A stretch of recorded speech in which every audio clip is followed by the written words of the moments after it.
لو تناهيتم إلى سر الحياة وصنعتم كائنا حيا نرى. یا ایھا الذین آمنوا اتقوا اللہ ولتنظر نفس ما قدمت لغد. یہ بھی بہت اہم آیت ہے، سورہ حشر کی آخری رکوع، اس کی بڑی فضیلت ہے حدیث میں. اے ایمان والو اللہ سے ڈرو، ولتنظر نفس ما قدمت لغد. ہر شخص دیکھے کل کے لیے کیا بھیج رہا ہے، وہ آخرت کے لیے کیا کر رہے ہو تم. ہو رہی ہے عمر مثلے برف کم، چپ کے رفتہ رفتہ دم بدم. اتنی اسپیڈ سے ہمارے قدم قبر کی طرف جا رہے ہیں، اور افسوس کی بات یہ ہے کہ ہم 10 20 30 40 سال کی جو زندگی باقی ہے اس کے لیے کیا کچھ پلاننگ نہیں کر رہے ہوتے. بحریہ ٹاؤن میں پلاٹ لے لیا، فلان ڈیفنس میں بنگلہ لے لیا، اور بتا بھی رہے ہوتے ہیں. اور جو کروڑوں اربوں سال کی نا ختم ہونے والی زندگی ہے، اللہ کہتے ہیں اس کے لیے آگے بھیجو اعمال کو. اور اس دن قیامت کے دن نبی صلی اللہ علیہ وسلم نے فرمایا قیامت کے دن کی کرنسی روپیہ، ڈالر، درہم، دینار نہیں، اس دن کی کرنسی صرف نیکی ہے. اس لیے نبی صلی اللہ علیہ وسلم کی حدیث کا مفہوم ہے ذرا معمولی سی بھی کوئی نیکی ہو اس کو حقیر مت سمجھو. نیکی 2 قسم کی ہوتی ہے، ایک اللہ کو خوش کرنا اور ایک اللہ کی مخلوق کو خوش کرنا. یہ 2 کام کرتے رہو، اس کو کیا کہتے ہیں؟ بولو، نیکی. تو آج سے عزم کریں، اتنی مبارک رات ہے، رمضان کا آخری عشرہ ہے، اللہ سے مانگیں اے اللہ تجھے خوش کرنے کا کوئی موقع ہاتھ سے جانے نہیں دیں گے، اور تیری مخلوق کو خوش کرنے کا کوئی موقع ہاتھ سے جانے نہیں دیں گے. انہی دونوں چیزوں کا نام کیا ہے؟ اسلام. نہیں آ رہی سمجھ میں؟ ہاں، اللہ کو خوش کرنا ہے اس طریقے سے جس طرح اللہ نے بتایا، مخلوق کو خوش کرنا ہے اس طریقے سے جس طریقے سے اللہ نے بتایا. اخپل طریقہ نہیں چلے گا، اس میں اخپل طریقہ نہیں چلے گا. اللہ کو خوش کرنے کے لیے اگر کوئی کیا کرتا ہے، فجر کی نماز میں 2 رکعت پڑھنے کے بجائے 3 رکعتیں پڑھتا ہے کہ آج میں زیادہ عبادت کروں گا، اللہ خوش ہو جائے گا؟ یار تم لوگ کو انگلش میں سمجھانا پڑے گا. یعنی علم حاصل کر کے اللہ کو خوش کرنا ہے، مخلوق کو بھی علم حاصل کر کے. پہلے میں اللہ کی مثالیں دے دوں کہ غلط طریقے سے اللہ کو خوش کرو گے اللہ خوش نہیں ہوگا. اللہ کہہ رہے ہیں جیسے میں نے بتایا اس طریقے سے خوش کرو مجھے. اب آپ کیا کر رہے ہو؟ فجر میں 2 رکعت کے بجائے کتنی رکعتیں پڑھ رہے ہو؟ 3. آپ بولو میں زیادہ نہیں، اللہ خوش نہیں ہوگا، کیونکہ اللہ نے جو نماز پڑھنے کا طریقہ بتایا ہے اسی طریقے سے اللہ بولو خوش ہوگا. تو وہ طریقہ اختیار کرو گے، اب اخپل طریقے سے نہیں ہوگا. تو بدعت سے دور رہنا ہے، سمجھتے ہو؟ ہاں، اللہ نے کہا مکروہ وقت میں نماز مت پڑھو. آپ اشراق سے پہلے جو مکروہ وقت ہوتا ہے اس میں بھی سجدے پہ سجدے کیے جا رہے ہیں، اللہ خوش ہو جائے گا؟ سورج نکلتے ہوئے سجدہ جائز ہے ناجائز ہے؟ زوال کے وقت سجدہ جائز ہے ناجائز ہے؟ ناجائز ہے. غروب آفتاب کے وقت سجدہ، اس دن کی اثر پڑ سکتے ہیں، وہ بھی گناہ ہوگا لیکن قضا ہونے سے بچانے کے لیے. تو حرام ناجائز.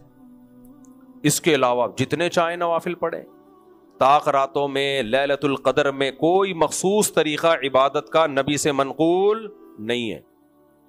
پروگرام چل رہے ہوتے ہیں، جی لیلۃ القدر میں یہ والی نماز پڑھیں، پہلی رکعت میں یہ والی سورت، دوسری میں یہ والی سورت. بھائی کہاں سے نکال رہے ہو؟ جو چاہے سورت پڑھ لو بھائی آپ، پھر اس طریقے سے پڑھیں، پھر یوں پڑھیں. بھائی نماز اسپیسیفک ایک مخصوص طریقہ ہے جو اللہ اس کے رسول نے بتایا، اپنی طرف سے اس میں کانٹ چھانٹ کی اجازت نہیں ہے. تو لیلۃ القدر میں جو عبادت کرنی ہے 2 رکعت کر کے جتنے چاہے زیادہ سے زیادہ نوافل پڑھیں، بہت ثواب. ایک رات کی عبادت 1000 مہینوں یعنی 80 سال کی عبادت سے بھی زیادہ ہے. اللہ نے یہ نہیں کہا کہ سورہ قدر میں کہ ایک رات کی عبادت 80 سال کی عبادت کے برابر ہے. نہ 80 سال کی عبادت سے زیادہ ہے. کتنا زیادہ یہ نہیں پتا ہمیں. تو اس وقت کو غنیمت سمجھنا چاہیے. ان مقدس راتوں کو خوب نوافل پڑھیں، خوب دعائیں مانگیں. اسی طرح اللہ نے ہمیں دعائیں مانگنے کا حکم دیا. دعا مانگنے کا ایک خاص طریقہ ہے، اس میں بھی اخپل طریقہ بولو نہیں چلے گا. تو اللہ کی پہلے حمد و ثنا کریں، پیغمبر پہ درود بھیجیں، پھر اس کے بعد جو چاہے دعائیں مانگیں. زیادہ دعائیں آخرت کی مانگنی چاہیے. ہمیں زیادہ ضرورت دنیا کی ہے یا آخرت کی ہے؟ آخرت. دنیا بھی مانگیں، ہم محتاج ہیں اللہ کی رحمت کے، لیکن زیادہ فوکس کس کو کرنا ہے؟ آخرت کو. تو یہ 2 کام اس رات میں کرنے چاہیے. تلاوت بھی کرنی چاہیے. لیکن علماء نے بیان کیا ہے کہ ان مقدس راتوں میں نوافل کی اہمیت زیادہ ہے. جو حافظ لوگ ہیں وہ جو تلاوت کرنی ہو نماز کے دوران کر لیں, تو زیادہ نماز اور دعاؤں کو فوکس کریں, تلاوت دن میں زیادہ ہو. لیکن اگر کوئی رات میں بھی کرتا ہے تو بھی ٹھیک ہے, ایسا نہ ہو کہ فارغ بعض دفعہ نماز پڑھتے پڑھتے تھک جاتا ہے آدمی, نہیں پڑھی جا رہی تو چلو تلاوت کر لو. تو یہ کرنے کے کام ہے. صدقات و خیرات اللہ کو خوش کرنے کے لیے, صدقے میں کیا, کسی کو راشن دے دیں, کسی کو پیسے دے دیں.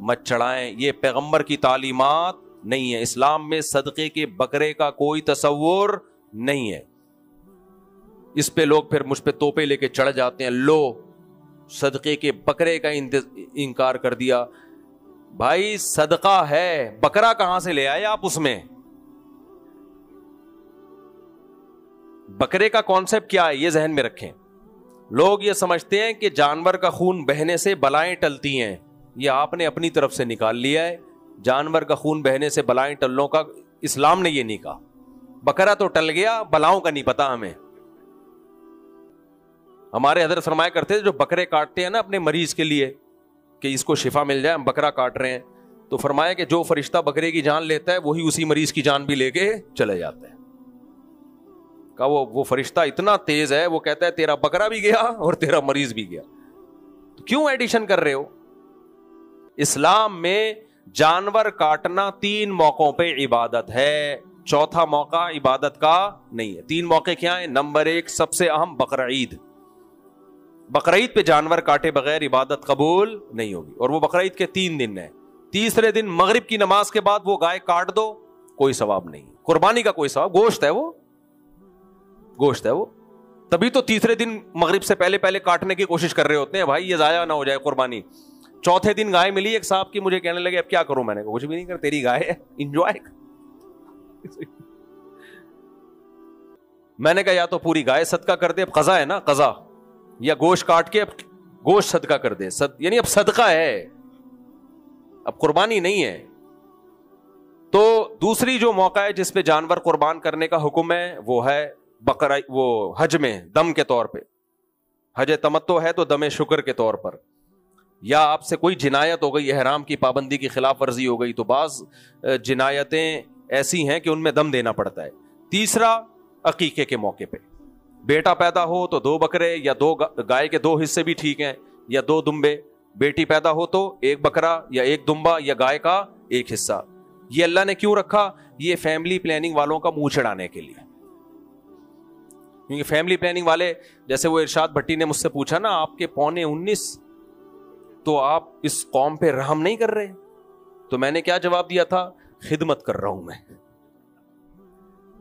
کیونکہ جس ملک میں گروتھ ریشو بڑھتا ہے, جوانوں کا ریشو زیادہ, بوڑھوں کا ریشو کم, کمانے والے زیادہ, کھانے والے کم. یہ پوری دنیا میں مسلم قانون ہے. یہ تو ہمیں جو نسل روکنے کا گورے کہہ رہے ہیں, اپنے آپ کو تو, اپنے قوموں کو تو پیسے دے دے کے بڑھا رہے ہیں نسلیں. ایک بچے پہ ٹھیک ٹھاک پیسہ ملتا ہے. ہمیں اس لیے کہہ رہے ہیں کہ یہ ویسے ہی تباہ ہو رہے ہیں, تو اب آبادی روک کے اور تباہ کر دو تاکہ بڈھے بڑھ جائیں, جوان کم ہو جائیں.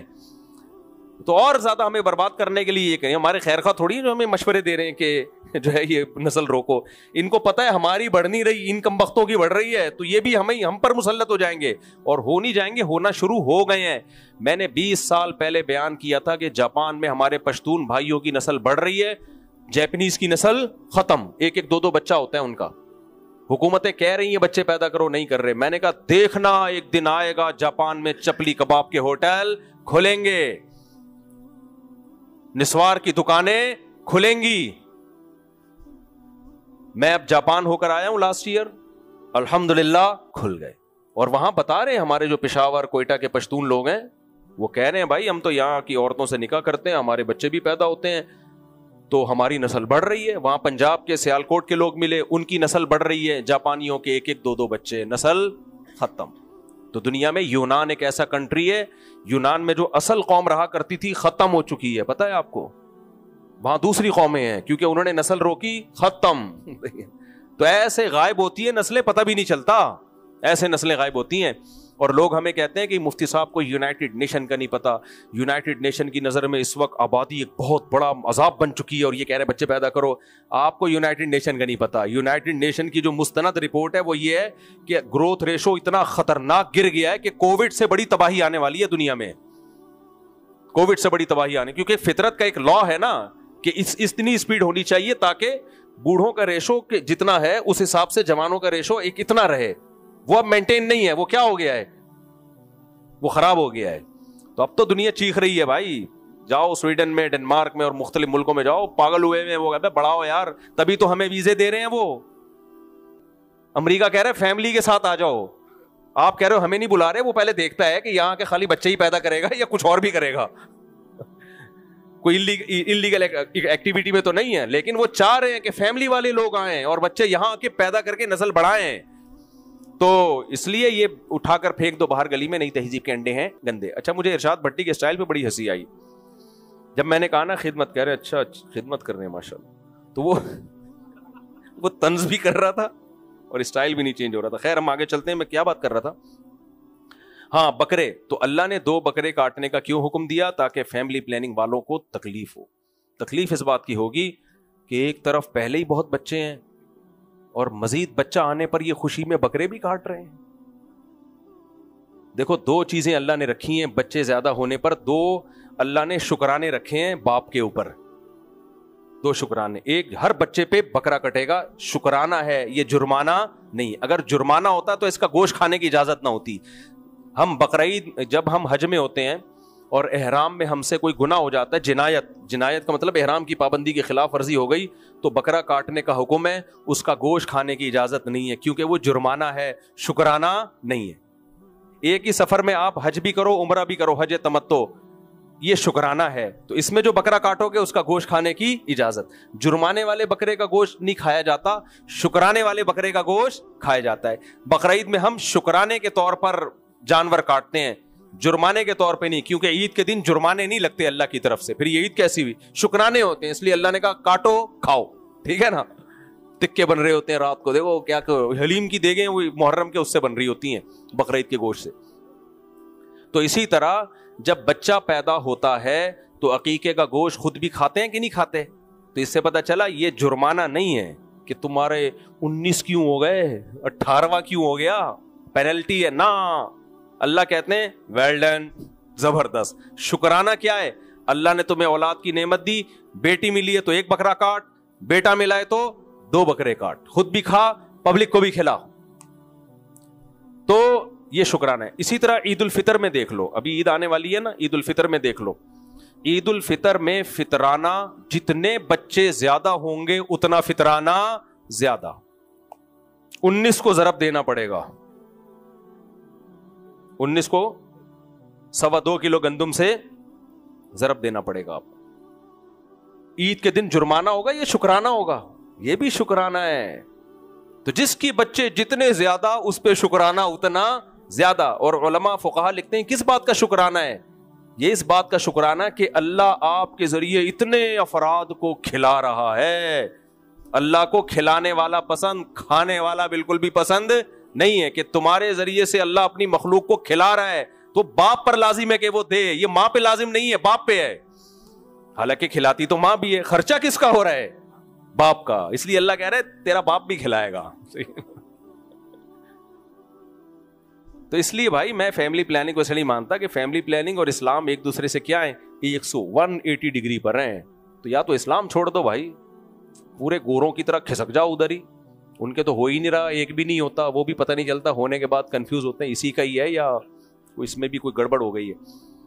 تو ہم تو مسلمان ہیں بھائی, بڑا خاندان, خوشحال خاندان. کوئی غربت آ بھی جائے, خدا نخواستہ کھانے پینے کی کمی بھی آ جائے, تو بھائی اللہ تعالیٰ کبھی آزمائش میں ڈالتا ہے, کبھی پیٹ بھر کے کھلاتا ہے. نبی نے کیا فرمایا کہ میں چاہتا ہوں ایک دن پیٹ بھر کے کھاؤں, ایک دن بھوکا سوؤں.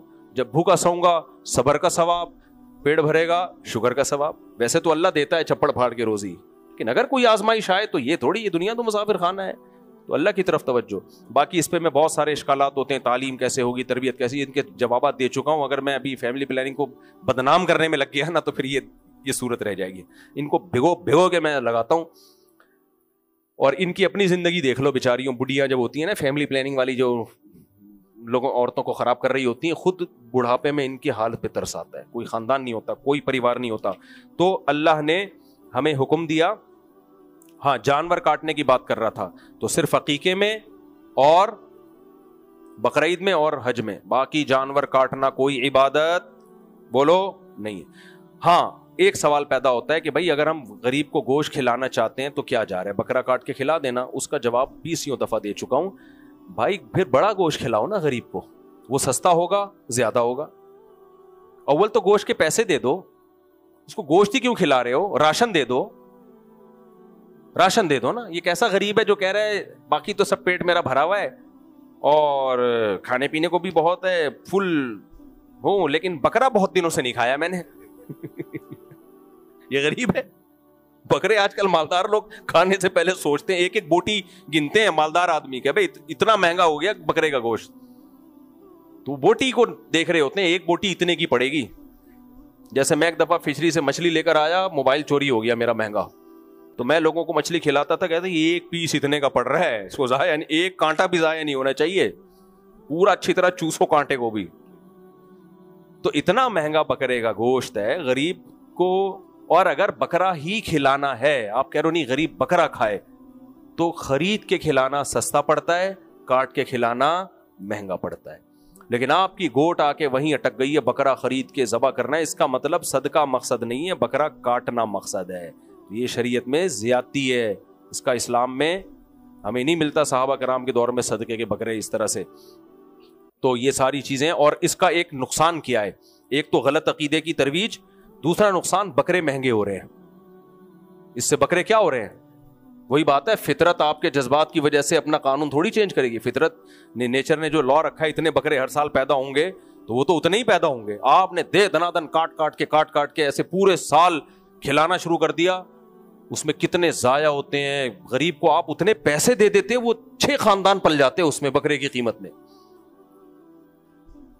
یعنی ان کو راشن مل جاتا. پلنے کا مطلب یہ, آپ نے ایک ہی کو اتنا کچھ کر دیا یا 4 میں بانٹ دیا وہ, تو یہ غلط نظریہ ہے. ایک تو یہ نقصان کہ غلط عقیدہ, دوسرا اس سے بکروں کی قیمتیں کیا ہو رہی ہیں, بڑھ رہی ہیں. اور پھر بکرے دیکھو, پنجروں میں اتنے بکرے, ان پہ صدقہ کرنے کا دل چاہتا ہے. میں نے تو کئی دفعہ سوچا یار یہ صدقے کے بکرے کو پہلے خود تو ہم صدقہ کریں, 5 روپے کی لوسن ہی کھلا دے یار اس کو تو اس لیے صدقہ دیا کرو. پیسے دو اور کھانا کھلا دو, کسی کو راشن ڈال دو اس کے گھر میں. اور غریب لڑکیوں کو جہیز, اگر اس کی شادی اس کے بغیر نہیں ہو رہی ہے تو چلو جہیز بنا کے دے دو. جو بیان میں بیٹھتے ہیں ان کو آئس کریم کھلا دو. خیر یہ تو میں مذاق کر رہا ہوں. تو اللہ کو راضی کرنے کے لیے کیا ہے, نماز ہے, روزہ ہے, نفلی روزے رکھیں زیادہ سے زیادہ. یہ جو آیت ہے نا, قرآن کہہ رہا ہے کہ وَلْتَنْظُرْ نَفْسٌ مَا قَدَّمَتْ لِغَدٍ, کل کے لیے کیا تیاری کر رہے ہو یہ دیکھو. تو کل کی تیاری سمجھ میں آ گئی, نوافل زیادہ پڑھنے ہیں اللہ کو خوش کرنے کے لیے, حج کرنا ہے, عمرہ کرنا ہے, اور نفلی روزوں کا بھی معمول بنائے. پیر جمعرات کا روزہ, ایام 20 کا روزہ, رمضان کے بعد روزے ایک دم شارٹ کر دینا بھی ٹھیک نہیں ہے. شوال کے 6 روزے ہیں, جتنی اللہ جس کو توفیق دے. ایک طریقہ یہ بھی ہے کہ کوئی دن متعین نہ کریں, جب موڈ ہو روزہ رکھ لیا, یہ بھی ایک طریقہ ہے. جب موڈ ہو, آج ہمارا روزہ ہے. میں تو ایسے ہی رکھتا ہوں کہ مجھے اندازہ ہوتا ہے بھائی کل میں فارغ ہوں, چھٹی بھی ہے, آرام سے چلو بھائی. ہمیشہ نہیں, لیکن جب اللہ توفیق دے چلو جی روزہ. یہ بھی ٹھیک ہے روزہ رکھنے کا, یہ بھی طریقہ. نہ رکھنے سے بہتر ہے کسی نہ کسی طریقے سے رکھ لے. تو دوسرا, مخلوق کو خوش کرنا, یہ والی نیکی بھی کرے. اللہ نے کہا نا آگے نیکیاں بھیجو, اس آیت میں کہا نا. عبداللہ ابن مبارک کا معمول تھا کبھی فارغ نہیں بیٹھتے, جب فارغ ہوتے نا 2 رکعت نفل پڑھ لیتے. اور ان کا شعر ہے اغتنم رکعتین زلفا الی اللہ ان کنت فارغا مستریحا, کہ اگر تو فارغ ہے تو 2 رکعتوں کو بھی غنیمت سمجھ. میں نے اپنے شیخ حضرت مفتی رشید احمد صاحب کو بھی دیکھا, دارالعلوم کورنگی میں گئے, حضرت مفتی تقی صاحب کے ساتھ کوئی علمی بحث تھی, تو میٹنگ شروع ہونے میں ٹائم تھا, تو ہم نے دیکھا حضرت کھڑے ہو گئے, نفل کی نیت باندھ لی. ہم نے کہا یار یہ ہوتے ہیں اللہ والے لوگ, صحیح ہے نا, کہ ابھی ٹائم ہے اور کوئی کام نہیں ہے تو بھائی فارغ اس وقت کو ضائع کیوں کریں, کیا پڑھ لیں, نفل پڑھ لیں, اس میں نماز پڑھ لیں. اب آپ پہلی صف میں آ کے بیٹھ جاتے ہیں, ٹائم ہے تو بھائی سنتیں پڑھ لو, نماز پڑھ لو, تلاوت کر لو. کیا ہوتا ہے, غیبتیں وہیں سے شروع. فارغ بیٹھے ہیں, ابے یہ دیکھا ہے کمیٹی والوں کو دیکھ, کمیٹی والوں کو دیکھ کیا کر رہے ہیں, فارغ ہو گئے تو یہی کام ہوگا. تو یہ ساری نیکیاں ہم نے کرنی ہے. تلاوت کتنی بڑی فضیلت ہے, کتنی بڑی فضیلت ہے تلاوت کی. ایک حرف حدیث میں آتا ہے جو قرآن کا پڑھتا ہے, تلاوت کرتا ہے, 10 نیکیوں کا ثواب ہے. اور یہ بغیر سمجھے پڑھنے پر ہے. سمجھ کے پڑھنا تو اور اچھی بات ہے, لیکن جس کو سمجھ کے نہیں پڑھنا آتا تو یہ نہیں کہ بغیر سمجھے پڑھنے کا کوئی فائدہ نہیں ہے. کیونکہ حدیث میں مثال دی ہے الف لام میم کی, جو حروف مقطعات میں سے ہے, جس کا مطلب اللہ کے سوا کسی کو معلوم ہی نہیں ہے. حضرت مولانا شرف علی تھانوی نے فرمایا, نبی نے مثال وہ دی جس کا مطلب کسی کو نہیں پتا. اس مثال میں یہ مضمون چھپا ہوا ہے کہ بغیر سمجھے پڑھنے میں 10 نیکیاں ملتی ہیں ایک حرف. تو الف لام میم پڑھنے میں کتنی نیکیاں؟ 30. اور رمضان میں یہ ثواب اور زیادہ بڑھ جاتا ہے, اور باوضو پڑھنے میں اور زیادہ بڑھ جاتا ہے, اور نماز میں پڑھنے میں اور زیادہ بڑھ جاتا ہے, اور تراویح میں پڑھنے میں اور زیادہ بڑھ جاتا ہے, اور مقدس رات ہو تو اور زیادہ بڑھ جاتا ہے. تو پورے سال رمضان یعنی قرآن کی تلاوت کا معمول بنانا چاہیے. میں مخلوق کے حقوق کی طرف آتا ہوں.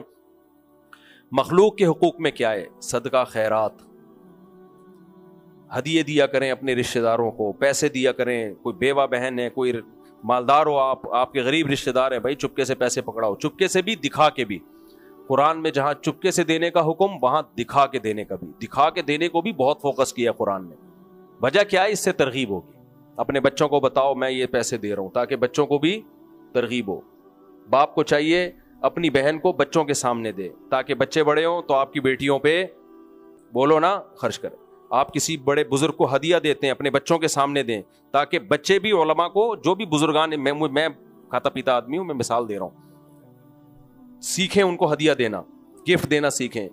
اپنے بچوں کے سامنے بڑوں کا احترام کریں, تاکہ بچے بھی آپ سے احترام سیکھیں. کوئی بچہ علماء کے خلاف بات کر رہا ہے, بیٹا علماء کو برا بھلا نہیں کہتے, ورنہ بچے نے ایک دفعہ بزرگوں کے خلاف زبان کھول لی نا, وہ تمہارا بھی نہیں رہے گا. وہ کہے گا بزرگ, جب بزرگ کوئی شاہی نہیں ہے تو ابا تو پھر کوئی سرے سے شاہی نہیں. وہ کہے گا جب بابے کوئی شاہی نہیں ہے تو پھر تو میرا بابا کون سی کوئی چیز ہے. وہ یہاں تک پہنچے گا. وہ تو تمیز سکھاؤ ان کو, صدقہ خیرات سکھاؤ. ہمارے حضرت فرمایا کرتے تھے, فقیر کو بھی جب پیسے دینے ہوں بچے کے ہاتھ میں رکھے تو بیٹا یہ جا کے پیسے کھلاؤ. سمجھتے ہو کہ نہیں سمجھتے؟ تو ان سے صدقے کروایا کرو, گلک نہیں بنوایا کرو اس سے جمع کر, ابھی سے ہوس پیدا ہوگی. تو بولے صدقہ کیا کرو. تو یہ نیکی. اور نبی نے کیا فرمایا, کتنی زبردست تعلیمات ہیں. فرمایا کچھ بھی نہیں ہے نا, اگر اللہ کی مخلوق پہ خرچ کرنے کے لیے کچھ بھی نہیں ہے, خود غریب ہو, فرمایا اتقوا النار ولو بشق تمرہ, جہنم کی آگ سے بچنے کی کوشش کرو, چاہے آدھی کھجور کے ذریعے ہی کیوں نہ ہو. اللہ اس میں بھی جان ڈال دے گا, برکت ڈال دے گا. آدھی کھجور تو ہر آدمی صدقہ کر سکتا ہے نا. وہ کسی کو پکڑا دی. ایک صحابی آئی نبی کی خدمت میں, تو نبی نے ان کو کھجور دی. وہ 2 بیٹیاں تھیں, ان کی ماں تھی بچوں کی. وہ انہوں نے کھجور کو 2 ٹکڑوں میں بانٹا, آدھا ایک بچی کو, آدھا دوسری بچی کو. تو آپ صلی اللہ علیہ وسلم اتنا خوش ہوئے, فرمایا منی بتولیا بہاتینی ابنتینی, جسے اللہ نے بیٹیوں کے ذریعے آزمائش میں ڈالا, فصبرا, اور اس نے صبر کیا, اور وہ اس امتحان میں پورا اترا. وہ پوری اتر رہی تھی نا, اب خود نہیں کھایا, کس کو دے رہی ہیں؟ بیٹیوں کو. تو آپ صلی اللہ علیہ وسلم فرمایا میں اس کے لیے کن لہو حرزم من النار, ایک حدیث میں آتا ہے وہ جہنم اور ماں باپ کے درمیان آڑ بن جائیں گی. اور ایک حدیث میں آپ نے فرمایا میں ان کے لیے جنت کی ضمانت لیتا ہوں. ہوا و حرص والا دل بدل دے, میرا غفلت میں ڈوبا دل بدل دے.